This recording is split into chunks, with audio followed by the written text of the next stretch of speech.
This show is part of the RetroZap.com podcast network.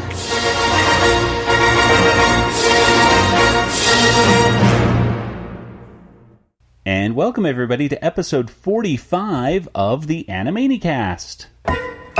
Knock, knock. Who's there? The Queen. The Queen who? The Queen of England. It's not a very funny knock-knock joke.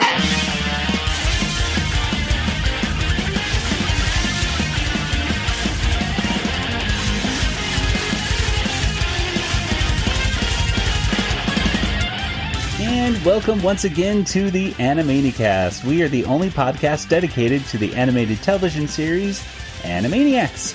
Here we explore the series episode by episode, revisiting all the cultural references and gags, and in the end, we give each episode a water tower rating. I am Joey, and joining me once again is my brother Nathan. You know if Mr. Magoo is in jail in Mexico? What? And joining us across the country, of course, is Kelly. Hi. What the heck is Mr. Magoo in Mexico? It was in the episode. He was referencing the episode. Oh, did you not watch the episode? Oh, wait, that's right. Okay. Oh, but he wasn't paying attention. I wasn't paying attention to that joke. That's right. That was at the very end with Slappy. I remember now. She asked him that question. Which, yeah, once you get into those Mexican jails, folks, you never get out. Yeah. Unless you're El Chapo, and then you get out all the time. That's another thing. That's true. Anyway. So, Mr. Magoo, we hope you get released soon. I don't know if he's still in jail or not. But... Oh, my goodness. Okay, so today we are discussing episode 45 of Animaniacs, and that features the segments Mary Tyler Dot Song, Windsor Hassle, and Justice, or I should say, and Justice for Slappy. What do you guys think? In a few words, what would you say about this episode? Nathan? It was an episode. Come Back Shaney was the variable verse. That is something you just said. And what about you, Kelly? It just sparked an interesting discussion of the British royal family. Yeah, that's true. Before we spent half an hour on that. Before recording, folks. And technically I recorded, so maybe one of these days I'll put it out as a bonus episode. Yeah, or email us and we'll send you a little exclusive there. Oh yeah, right. We can start a Patreon. Yeah, yeah, there we go. Yeah, for all the times before we record and we're having debates about when did they get divorced? When's going on? What's going on? Was it 92 or 96? I gotta watch this. Okay. Yes, all this, donate to our Patreon. It can be all yours. Not in existence. So anyway, today we got some nice segments to go through. And Nathan, before we do, tell us, when did this episode first premiere? I'm so glad you asked. Friday, November 19th, 1993. That's when the episode premiered. It was when the Caracows voted to remain part of the Dutch Antilles. Which reminds me of Wedge Antilles. I was about to say, in relation to Wedge. I would assume. And then, of course, for movies, the Addams Family Values came out that day. So that's exciting. Da-da-da-da. There we go. Okay. I can't snap loudly enough. Yeah, that was a pretty good snap, Nathan, though. It was impressive. Oh, okay. I wasn't prepared. That was, by the way, the best Addams Family movie. Values movie. Yeah, much Addams Family Values movie. This is the best Addams... Anyway. Christopher Lloyd is just hilarious in that one. But anyway. It's a bomb. Okay, well, let's go ahead and get right into this. Nathan already mentioned that the variable verse was Come Back Shaney, which... I don't know. Had nothing to do with this episode, really. It had, because it to me it felt, well, you should have had something British. Yeah, like how Urbani perhaps would have felt better, because then you also have the Justice could be like Urbani, I guess. That's too, true. Or something, something. I didn't see Shaney how that had anything to do with. Well, anyway, well, we start off with a very popular song. It's the Mary Tyler Dot Song. Who can turn the stove on with her smile? Who can take a bubble bath and suddenly fill it with crocodiles? 'Cause it's you, Dot, and you should know it. Put nitro on a bridge, go ahead and blow it.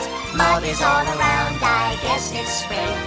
Name another crooner other than Bing. Don't throw your hat up in the air.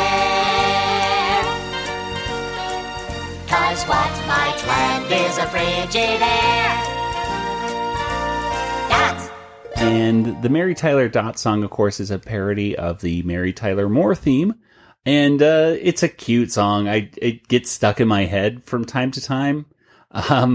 And I was never... I think when I originally saw this episode, I had no idea what they were referencing at all with Mary Tyler Moore, because I never watched the show. I think I watched the Dick Van Dyke Show, which, by the way, we were all excited because Dick Van Dyke is coming to Phoenix Comic-Con. Woo! And so Nathan and I were discussing whether or not I should get in, try to get an autograph with Dick Van Dyke or something, or a picture with Dick Van Dyke or something. But anyway, that was my really only exposure to Mary Tyler Moore.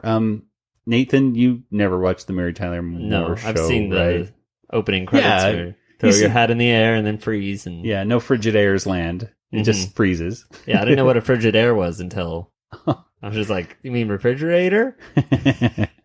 And Kelly, did you ever watch the show at all through the years? No, but I had seen the opening before, so Yeah. I sort of made the connection. Yeah.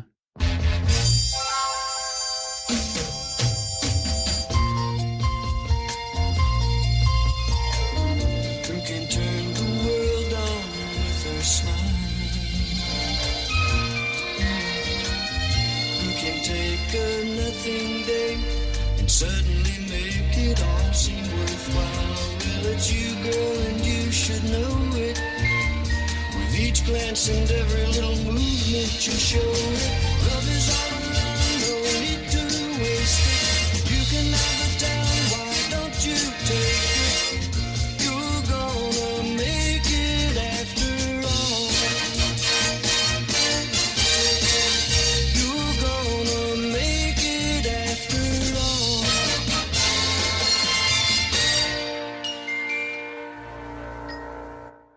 Hey, here's another connection to previous Animaniacs episodes. Ed Asner was in the Mary Tyler Moore show. And of course, Ed Asner has voiced people on Animaniacs and been mentioned a few times. So, I don't know, the writers have an affinity for Mary Tyler Moore and Ed Asner and stuff like that, I suppose. And Dick Van Dyke, the Dick Van Dyke Show, that's such a funny show. My wife and I were, it was on Netflix, I think, and we decided to just sit back and watch a few episodes, and that show really holds up. Mary Tyler Moore is just so young and beautiful in those episodes, too. It's just like, wow. So, yeah. So I know when Mary Tyler Moore passed away, I posted an image from, I think it might have been from the Twitter account Animaniacs Quotes, I think. I put up a picture of from the Mary Tyler Dot song, and a lot of people appreciated that when after Mary Tyler Moore had passed away, because that was a lot of people's exposure to Mary Tyler Moore was actually through this episode. Yeah. So overall, what do you think of what do you guys think of the song? It It made absolutely no sense. Yeah, it seemed like they were just like randomly saying words at times. They're just like mad-libbing a song. The thing that confused me as a kid was name another crooner other than, what was it? What was the song? Bing. Yeah, Bing. name another crooner other like, than Bing. So Bing Crosby. So it does have like another... But on the picture was Elvis. Elvis And eating a that's why I was burrito. I'm like, what is going on in this? And Bing, I always just think of the search engine. So Yeah, you don't know who Bing Crosby is. Yeah. No, it's like... so the whole crooner, Bing Crosby, the crooner... or singer, but it's just kind of random kind of stuff. Each verse was just a random, like, this is a funny set of words. Well, it is a zany song in particular, and I like, it's good animation and everything in it.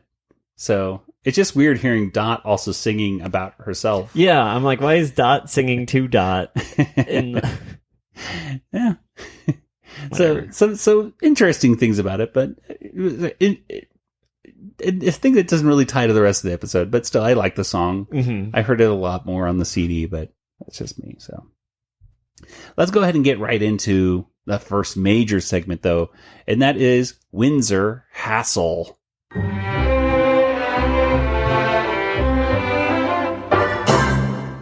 Windsor Hassle was written by Lisa Malone, Kate Donahue, and Paul Rugg, and it was directed by Alfred Gimeno, whatever, and John McClenahan, and Jeff Sergey. So I'm listing off some names that I've not seen before on our little list of writers and directors right there. So a few new people. Kelly, tell us. We were having a lot of royal, talk before the episode, and you're talking how you're obsessed with this kind of royalty stuff, and we all remember back with our discussions about Russian royalty and your things about that. But tell us what happens in the next 3 hours. Please tell us what happens in Windsor Hassle. Okay, Windsor Castle is suffering from a recent fire, and it actually did catch on fire in 1992, which is the year before this episode aired. And Queen Elizabeth, famously gave a speech, because she doesn't give a whole lot of speeches, unless they're like formal occasions, but she kind of was addressing things that were going on in her family and called it her horrible year in Latin. And I listened to like 3 different websites and tried to pronounce it, but it's like Annus Horribilis or something to that effect. But I heard it pronounced at least 3 or 4 different ways. But that was kind of a result of the fire, and 2 of her kids were going through splits and starting divorce proceedings, which is why when they're painting, the plot of the segment is she wants to have a banquet and needs to fix up the banquet room. So she's got her kids and their spouses and her mom and husband trying to work on fixing up the banquet room. And it's Prince Charles and Princess Diana, and they're sticking their tongues out at each other, and Prince Andrew and his wife Sarah, and they're calling each other names, and they're all going through splits. And Prince Edward and Princess Anne, who's bemoaning the fact she'll never be queen because she's a girl, so it falls down the male line. And then there's Prince Philip, who is the queen's husband, and then the queen mom, who is it me, or is she an awful lot like the lady Fratelli in the Goonies? Yes, exactly. Or throw Mama from the train. Mama from the train. Mm-hmm. Owen! She sounds just like her. So, yeah, I think that was intentional. I don't know if that, okay, I was thinking it must be, but so I want some tea. I don't want to do this poop anymore. I want some tea. That's all she kept saying throughout the episode. So then the Animaniacs show up and they offer their decorative services. Well, Dot does, as Princess Angelina Contessa Luisa Francesca Banana Fana Bobesca III. Mm-hmm. So, but then she just puts in a dinette set and the queen goes crazy and doesn't like it. So, and she keeps using the royal we, and or Elizabeth keeps using it. Yeah. Yeah, sorry. Queen Elizabeth keeps using the royal we, and then they keep saying she needs therapy, and kind of accusing her of having multiple personality disorder, and it's just their usual hijinks. Mm-hmm. Yeah, and at the end of it, they decide to basically raise money by making Windsor Castle a cafeteria, right? Yeah, Queen's cuisine. They end up making the banquet hall like just as it was or whatever, and then they fundraised through cafeterias. And Elvis was in the line of that too. Yeah, by the way, and the granny from Looney Tunes, I believe. So I don't know, he had some cameos in that little cafeteria line right there. So. There were some cultural references of, we already went through, the royal folks, but we have Prince Charles and Princess Diana right at the beginning, as Kelly's saying, making those faces at each other. Mm-hmm. And they got divorced in 1996. But we were, Kelly and I were talking before we really started recording, talking about how I always knew that those two were having trouble. Well, I knew they were, they were married and everything, and it was I knew they were married. I knew they were married, but I knew it wasn't such a fairy tale kind of thing. And I know they were in an episode of Tiny Toons as well. They showed like Buster and Babs went to England, I believe, and ran into Princess Diana and Prince Charles, and they looked so happy in that. And I remember as a kid going, I don't think they're happy. Like, I keep hearing like they're not happy. But Kelly, you said you never came up with that when you were a kid? No, I mean, but I was a little girl and obsessed with princesses, and I thought she was so beautiful and elegant and wore nice clothes. So, I mean, I wasn't.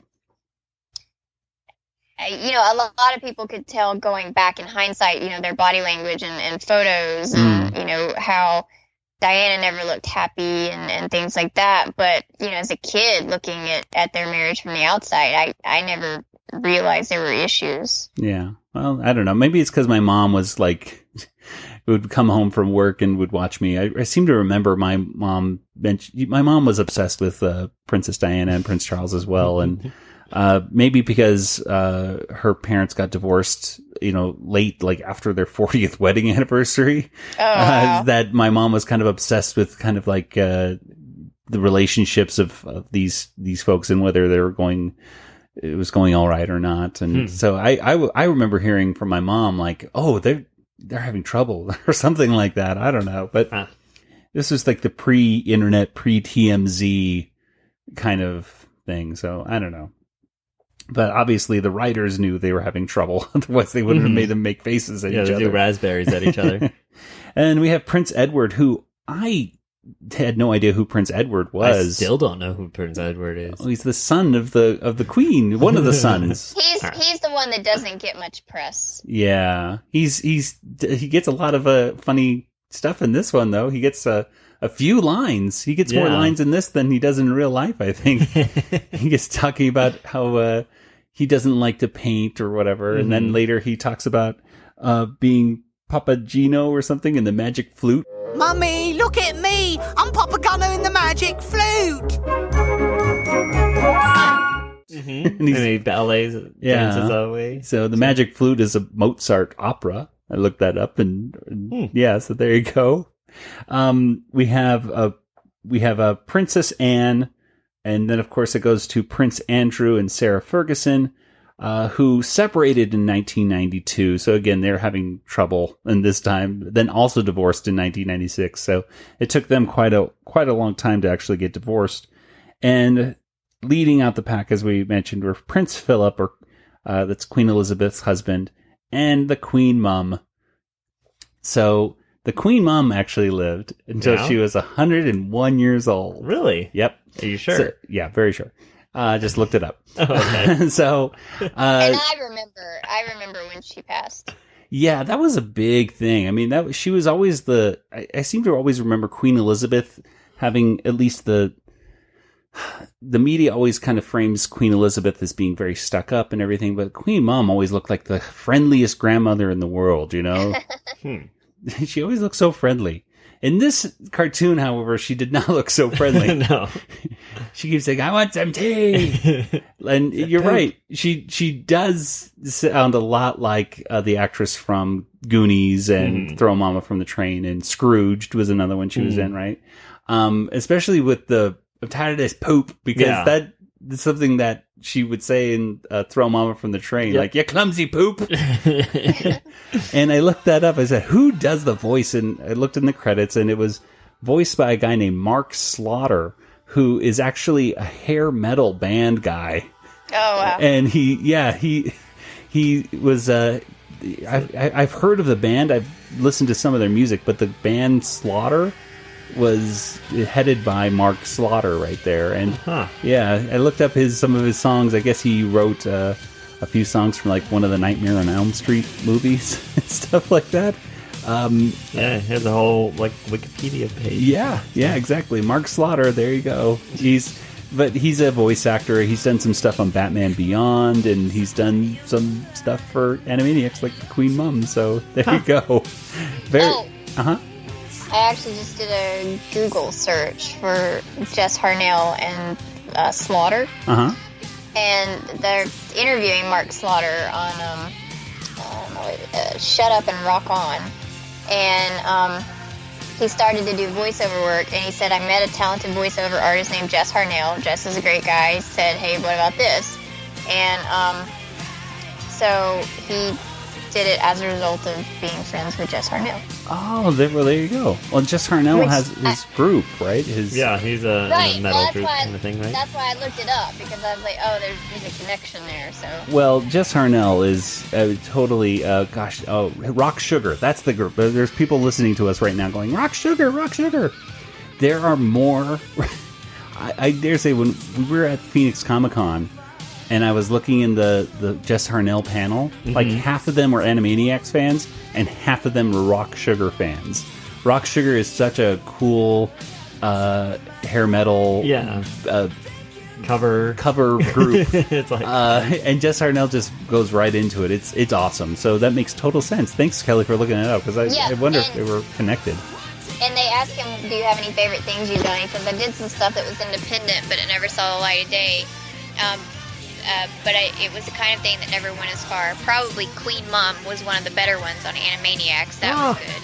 But for the most part, I did some stuff on Rocket Power, and these were mainly on additional characters and not main characters. It was a blast, and I loved doing it. There you go. Fun. So neat. Yeah. So yeah, the Queen Mum was definitely some of the funniest stuff in this. Agreed. In this cartoon right here, and she gets wrapped up like a mummy. I want some tea! Oh, not now, Mummy. That's not a mummy. Now that's a mummy. Really, I guess the only other quick reference, I suppose, was when they were talking to her, because she kept mentioning the royal we, and they kept saying, okay, Sybil, who else is in there? You know, who am I speaking to now? And Sybil was, it was a TV miniseries, I believe, with Sally Field.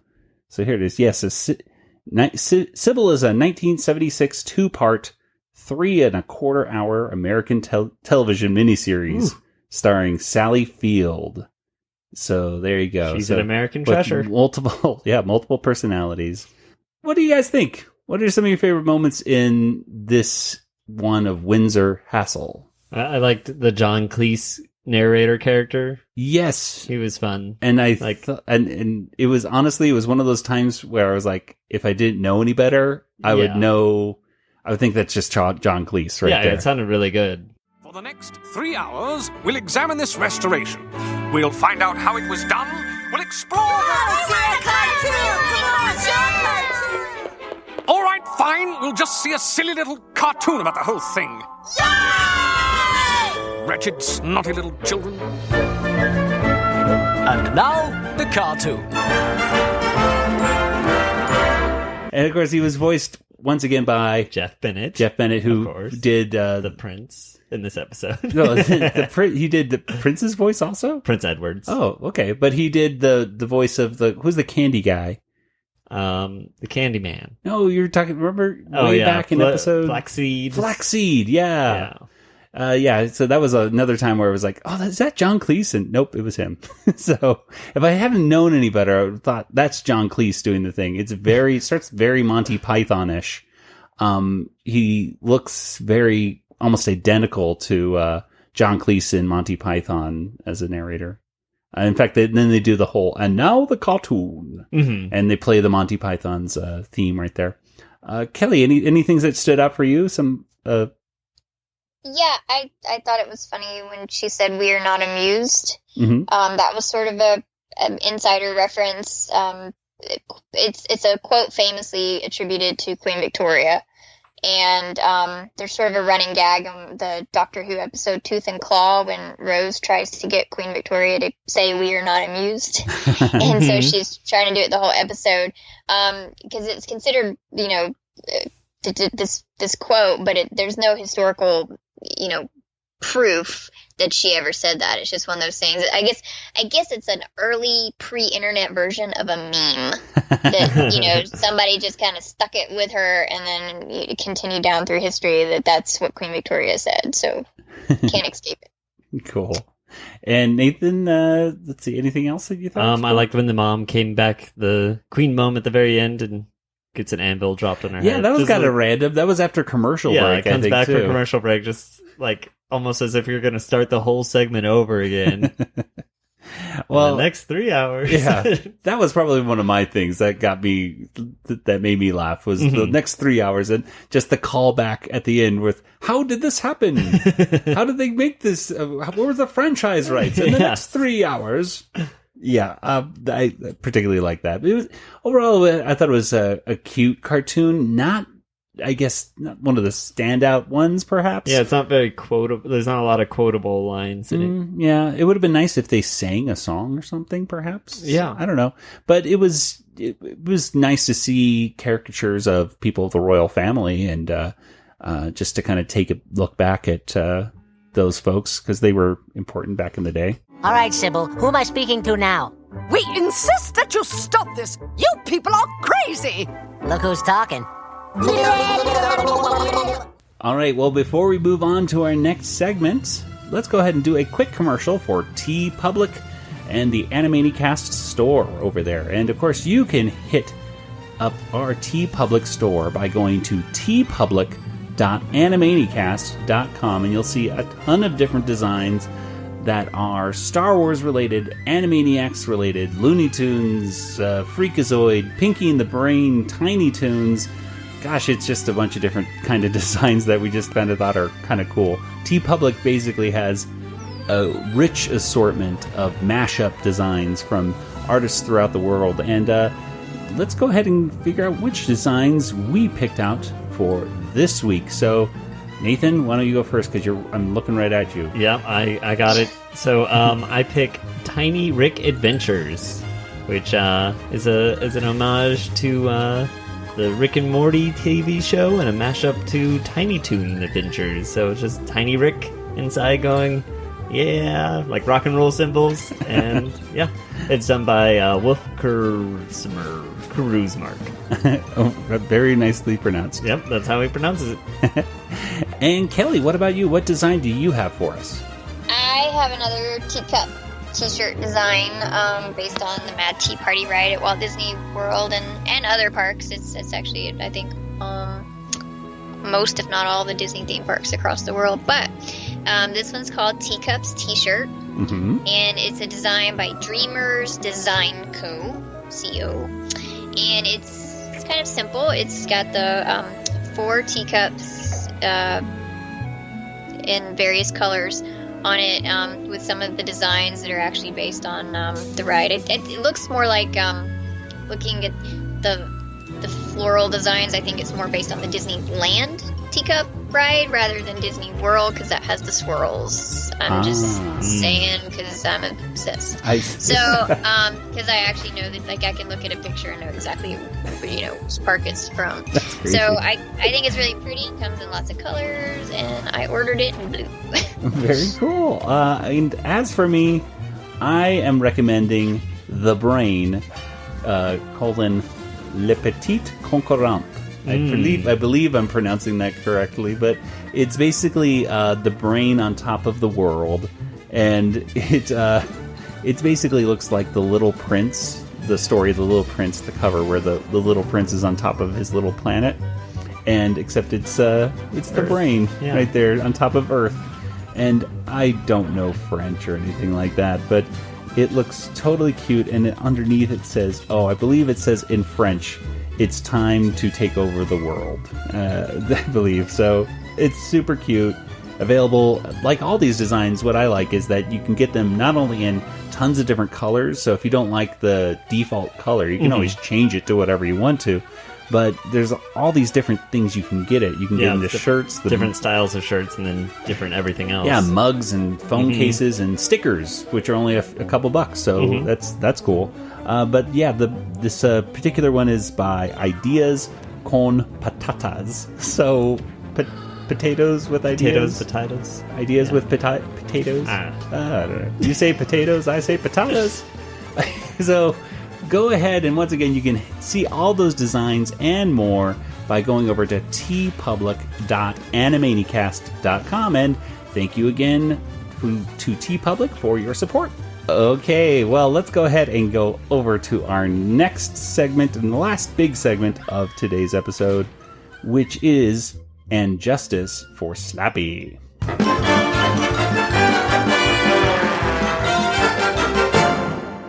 And Justice for Slappy was written by John P. McCann, and it was directed by Rusty Mills and John McClanahan.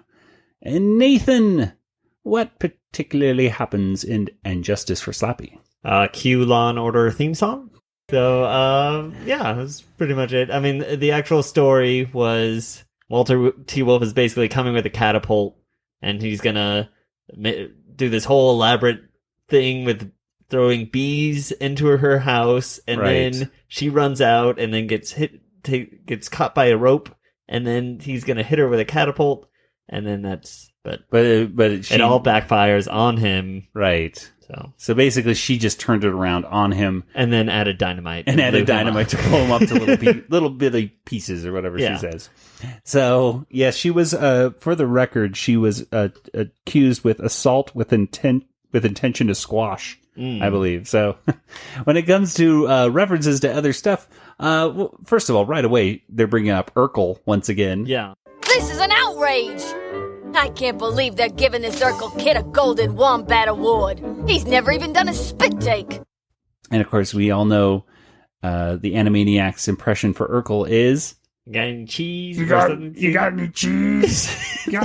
It's a horrible impression from like the second or third episode, but anyway. Got any cheese? And the judge is called, I think, Judge Lupine, so that Lupine has to deal with Canis Lupus or having to deal with Wolf. So I thought that was kind of a cute name for him, very clever. And really, the main thing is that this has some connections to some previous Looney Tunes cartoons. And I checked two of them out today.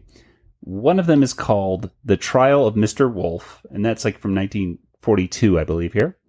And in that one, it's basically a wolf is put up on the witness stand, and he's there to talk about what happened with him in Red Riding Hood. And he portrays Red Riding Hood as a very evil, girl that was hitting him and then putting him into grandmother's house, who was really a furrier and there to like kill the wolf. And in that particular cartoon, the wolf has a jury of his peers, and they truly are a jury of his own peers. I mean, they look exactly like the wolf, in fact. But in that case, the jury does not believe the wolf at all. At the end, they just go, we don't believe you. And he says, that's not the truth, may I be hit by a streetcar. And he gets hit by a streetcar. Wow. And that's how that cartoon ends. And the other one was called The Turntale Wolf. And in that particular cartoon, a little wolf goes to, I believe, his uncle, I want to say, who's the big bad wolf. And he said, we learned about you in school today and all the horrible things you did. And he shows the book, The Three Little Pigs. And of course, the wolf goes, no, that's not what happened at all. Let me tell you the real story. And he goes on to tell him about how, of course, everybody was out to get him. And in both of those versions, both of those cartoons, they're wearing that sort of, it's called the Lord Fauntleroy outfit or something like that. Or Fauntleroy. Yeah, I think that's actually the correct pronunciation. Yeah. Well, it's on They Might Be Giants Day. Oh. When did they have They Might Be Giants? Fibber Island or something. Oh. Something like one of those. Okay, cool. F is for fun. F is for fun. It's okay. Kids album. Yep, there you go. Obviously. Hey, you know what? and just for the record, I always tell kids at my school, they're like, who's your favorite band? I say They Might Be Giants, and they're like, who is that? Like, I guarantee you've heard a They Might Be Giants song. And then like, what? It's like, okay, have you ever heard Mickey Mouse Clubhouse? And they're like, yeah. I'm like, Mickey Mouse Clubhouse? They're like, yeah. And do you know the hot dog song? And they're like, hot dog, of course I know the hot dog song. I'm like, that's They Might Be Giants. And then they're like, you listen to that? I was like, no, it's not. Never mind. So anyway, but really, that's kind of it, I think, for references. They mentioned Mr. Magoo. They did, which I totally, obviously, did not take note of it. Even, but Mr. Magoo is a character. He's a cartoon character. He's a cartoon character. And he can't see well. Yes. So there you go. Found himself in Mexico We somehow. we watched a lot of Mr. Magoo. They used to show him on a cartoon. There used to be a show called Wienerville, I think, on Nickelodeon. Remember that show, Nathan? Where the guy would be like, his head would be through the hole and his hands would move. Yeah, he can move his like little... a puppet. Mm-hmm. And they would show lots of Mr. Magoo cartoons on Nickelodeon at the time. And it was pretty funny-ish. Hi, Aunt Slappy. Answer this question to the best of your knowledge. Do you know if Mr. Magoo is in jail in Mexico? Yes.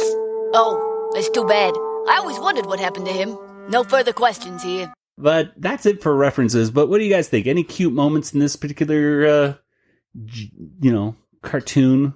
I'm just hoping that she gets convicted for threatening a jury. I don't think so. This would be another trial. Those wolves were out to get her, they shouldn't. Yeah. But well, and it was a little like, I did feel sorry for the wolves though at the end. Yeah. And it kind of reminded me of that Simpsons episode where Mr. Burns hits Bart with a car and they have a whole trial and Bart's telling him how Mr. Burns is purposely trying to get him, and then Mr. Burns says Bart was purposely trying to hit him with a skateboard. yeah.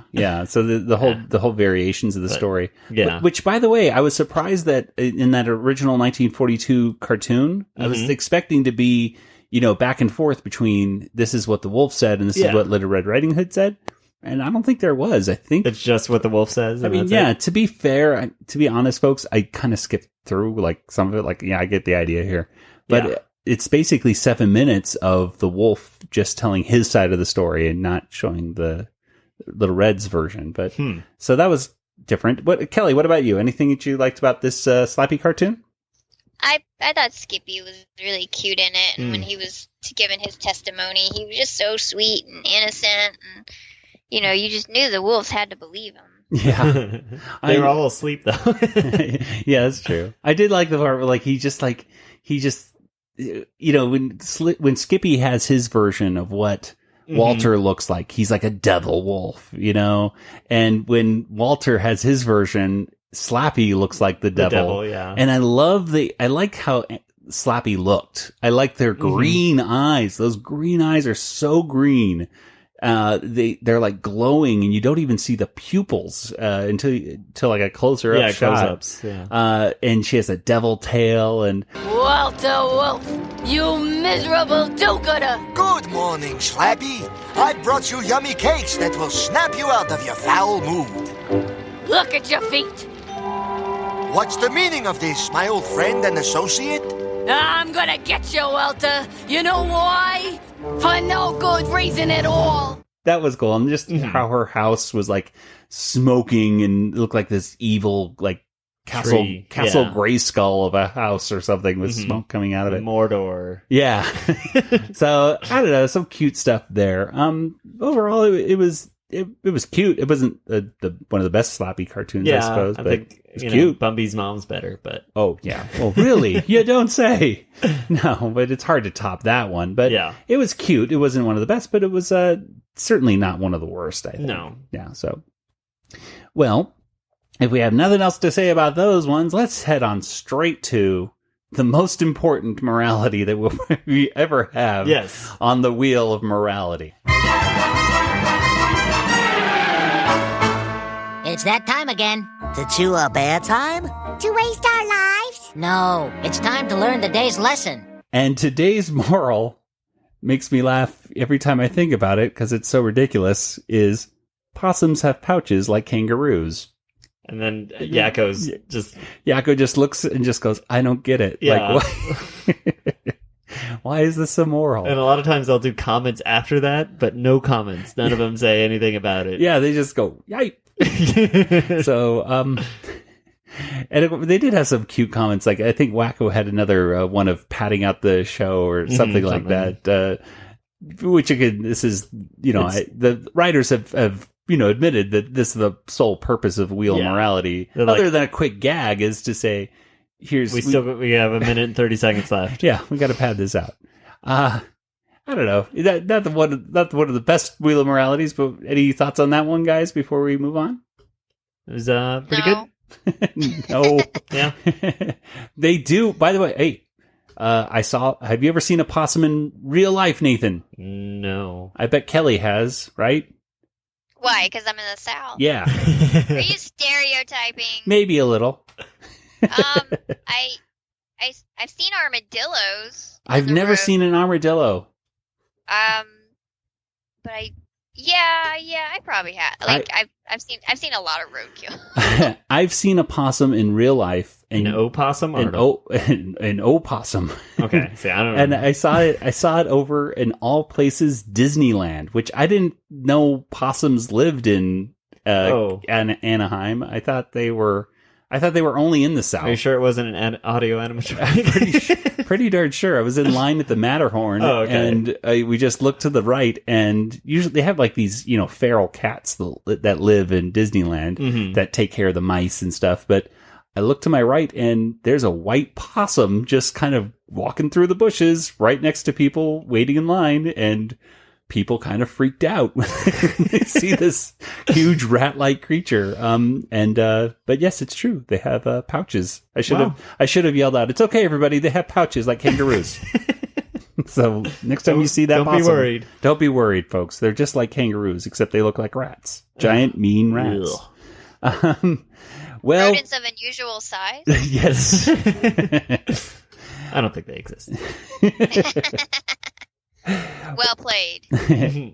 Let's go ahead and get straight over to our water tower rating.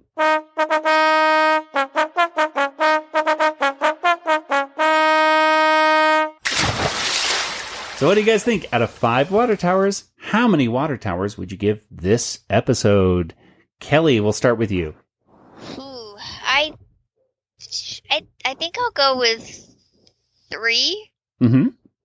Because there weren't really any good songs. It wasn't really quotable. I did like the Windsor episode or segment, I guess you'd say, but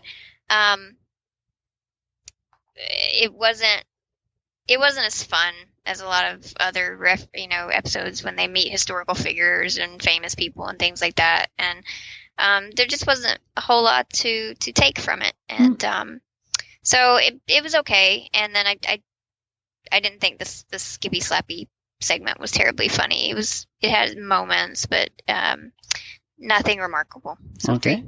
Nathan, what about you? I did 2.5 water towers. 2.5. I thought the animation in the first segment was a little weak, and I didn't really enjoy the Dots song at the begining too much. The Mary Tyler Moore one, and the Slappy one was just average. So I'll give it 3 because I think it was amusing, not hilarious, but it wasn't bad. There wasn't moments where I was just like, come on. It had a nice pace to it, and it was just a nice, clever one. So decent Animaniacs episode, I would say. So there we go.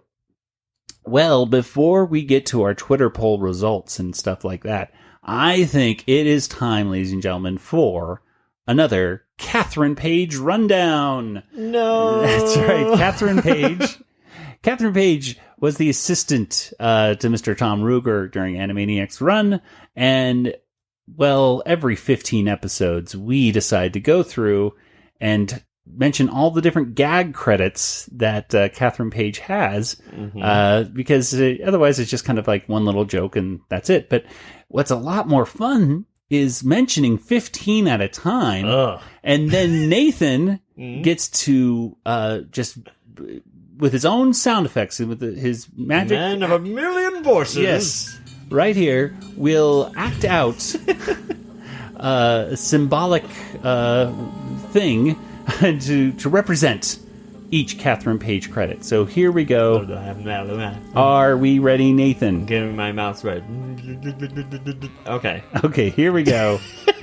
So let's start with number 41. No, that's not right. 31. Let's start again with number... I don't know what these are. 31. Okay, here we go. First thing on the head. Start the clock. In episode 31, Kathryn Page was a Zamboni driver. Whoa, I see. In episode 32, she was the mayor. I'm a mayor. Wait, nay! What? There we go, because of the horse. What? The horse is a I mare. thought you said mayor. Oh, okay. No, like the mayor, like M-A-Y. Either one. Okay, well, either way. Okay. Number 33, she was a snake charmer.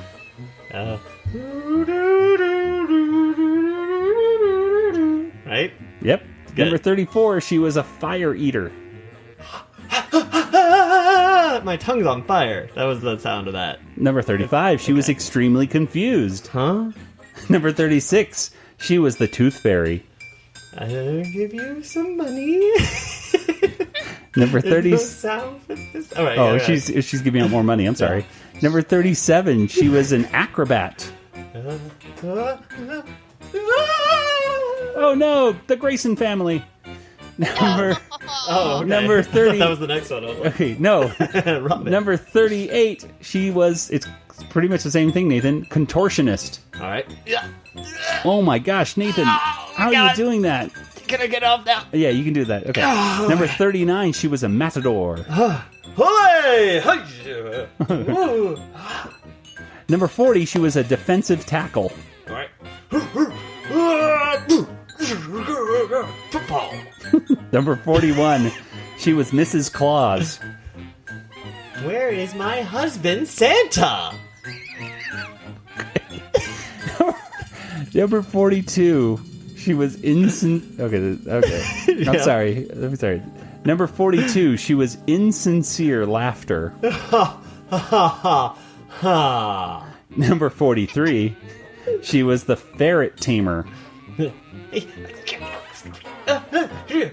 through the loop. Ha-ha. Number 44, she's the hall monitor. No running. And number 45, today's episode, she's a denture wearer. I lost my teeth. I lost my teeth. Something like that. Yeah. There you go. There you go. Actually, it sounds like you weren't wearing dentures in that last one. I wear them, but I lost them. Oh, okay. So there you go. So very good, Nathan. Very good. Hands to a hand for Nathan there. Thanks again to Nathan and his marvelous talents right there. So let's go ahead and get straight over to our Twitter poll results from last week. And we're gonna, I don't know, but I hope the our announcer is enjoying his vacation, because guess what? We're giving him another week off. Yeah. We're gonna go ahead and announce. We're gonna go ahead and announce the winners of last week's poll. Last week, we asked everybody which of these Animaniacs songs is your favorite, and we had the following three choices. 13% in last place was Be Careful What You Eat. In second place was What Are We? But number one with 45% was the Senses song. So the rundown goes 13% Be Careful What You Eat, 42% What Are We? And of course the winner, 45% the Senses song. So Kelly, what do you think? Which of those three is your favorite? I picked What Are We? And I think I did that, maybe perhaps more of nostalgia, because I really do like the Census song, but if I recall, I think it was like the first song on the soundtrack that I had. Mm-hmm. And so I just always listen to that one first, because, it was first on the soundtrack. So I just liked it. And I think it was the one that aired earliest in the series. So it was sort of the first catchy one that I was drawn to of the three. All right, Nathan, what about you? I voted for the Senses because it's the most educational of the three. I think. It's the first five are educational, I suppose, and then a lot of puns, a lot of puns. Yeah, and I'm gonna agree with Kelly. I'm gonna say What Are We? Just because I mean it's kind of hard. This one actually has three really good songs. Yeah, really catchy songs too. And with some good complex lyrics and stuff like that. And I'm looking forward, ladies and gentlemen, to seeing it hopefully performed live at Animaniacs Live in Tucson May 19th. Ooh. There we go. And Nathan won't be there, unfortunately. No. But Nathan, the reason Nathan's not going to be there, folks, is because he's actually a very good husband. Yeah. And so he'll be going up to California to visit his wife, who's they're in the process of moving to California. So this is going to be weird in a month or so, or who knows. I'm going to be in Tucson. Nathan's going to be in Los Angeles. Kelly's going to be in Georgia. We'll make it work. It's going to be better than ever. So it is going to be May 19th. I will be there. My wife will be there. And I'm bringing a friend from the Wampa's Lair over there with us. Oh, fun. Jason Hunt. So he's going to be coming over there. So it'll be good times. Check it out. If you're in the Arizona area, May 19th, I believe the show starts at 7, and it's going to be Rob Paulson and Randy Rogel. Cool. And you need to wear an Animaniacast tee so that listeners can come and find you if they want to say hello. Absolutely. Hey, and we just got our business cards in the mail today, folks. Mm-hmm. So if you want a souvenir, I'll give you a business card for free. What? That's right. Souvenirs. I'll even sign the back of it. So, wow, now you're getting crazy. Yeah. Hey, I'll only charge you $20. It's okay. No, it's okay. No, free. The card's free. The signature is going to cost you. Autographs. Hey, I gotta make these tickets were expensive. So anyway. Well, before we get to listener feedback, Nathan, why don't you go ahead and tell us what our next poll is? What is our poll for this week? Okay, so we just had a Slappy and Squirrel cartoon, so now we have a Slappy and Squirrel best cartoon round 2. Fight. Thank you. So we have a choice between I Got Your Can, which that's when Slappy tries to recycle in someone else's can and bad things happen. There's Critical Condition, and that has Siskel and Ebert lookalikes. Yeah. And Justice for Slappy. Which I shouldn't put that at the end because that's confusing to say and Justice for Slappy. But that's the order that it goes, so we have to do it. So again, it's I Got Your Can, Critical Condition, and Justice for Slappy. Technically, I think it goes ... and Justice for Slappy. So I'll say and Justice for Slappy. Yeah, there you go. Very good. So go ahead and head over to twitter.com/Animaniacast. You can find that poll, or simply search on Twitter for #Animaniacast poll, and you can make your voice heard. Well, let's go ahead and before we wrap things up, let's go to one quick piece of listener feedback. Nathan, hit us with the listener feedback song. It's a listener feedback song. Here's a listener feedback song. Here we go, Joey. Thank you. Today's email comes to us from Stephen Brandon, and Stephen is a longtime listener. He's been listening to us from the very beginning, and he says, "Hey, Joey, Nathan, and Kelly. Hi. Loved hearing your review on the Animaniacs comic book #1. I recently went back and reread my collection of all 59 issues, plus the one Christmas special.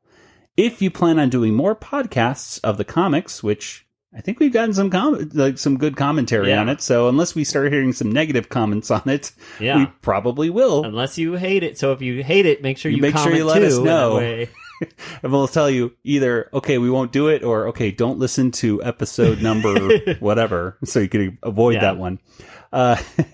So if you plan on doing more podcasts of the comics, the attached document might help you. It lists all of the titles, artists, and casts of each story. And he gave us an Excel sheet. Wow. With a whole list of like the stuff. So love spreadsheets. Yeah, love spreadsheets. We'll have to make some charts and stuff out of this. Yeah. So, Neil, he says, Neil Sternecki is my favorite artist, while George Wildman is a bit sloppy. Oh, sorry, George. Neil eventually left, and Leo Baltic took over his great style. Can you believe they made 14 Minerva Mink stories? They really loved her. Hope this helps, and keep up the great work, Steven. And he even gave us his phone number, so let's give him a call right now. No, I'm kidding. Give that out right now? No, okay, yeah. So you can call Steven. And he says, P.S. Animaniacs Live in Southern California was great. And awesome. He was there at the Southern California one with Tress McNeil and Jess Harnell were in attendance of that show as well. So Yeah, he's bragging with us as well. But, well. That's how it happens. So, anyway, thank you very much, Stephen, for that email. And, if you'd like to send us an email, you can send it to animanicast@retrozap.com. Well, let's go ahead and get straight on over to some contact information. Kelly, where can people go online if they'd like to say hi to you? They can find me at Twitter, Yoda Princess, YODAPRNCSS, or email me, Kelly@BigShinyRobot.com. And Nathan, what about you? I'm on Twitter, folks. Django FT, that is me. And, of course, for the Animanicast, we are on Twitter, we are on Facebook. You can check out a full listing of our previous episodes on iTunes. Just go ahead. You know what? Head on over there. Hit subscribe. And while you're over there, hey, send us a positive review. We love those things. And if you want to send us an email, you can send us an email, which is animanicast@retrozap.com. And speaking of retrozap.com, you can head on over there for all these cool different articles, different videos, and a bunch of different podcasts, such as the ArgCast, Beltway Banthas, Brews and Blasters, Classic Marvel Star Wars Comics, The Deucecast Movie Show, Dunecast, Kanata's Castle, The Sandcrawler, Skywalking Through Neverland, Starships, Sabers, and Scoundrels, Talking Apes TV, Techno Retro Dads, The Trade Federation, and We Know Nothing, and of course, the Animanicast. Yay. You can find all that and more by heading over to retrozap.com. Well, folks, that's about it for this episode. So until next week, we're going to be very thankful, I think, for next week's episode. Thanksgiving. It's a Thanksgiving episode. So we're celebrating Thanksgiving early this year. Or very late. Or very late, depending on your point of view, from a certain point of view. So get your turkeys ready. And until next week, this is Joey for Nathan and Kelly. Good night, everybody. Good night, everybody. Good night.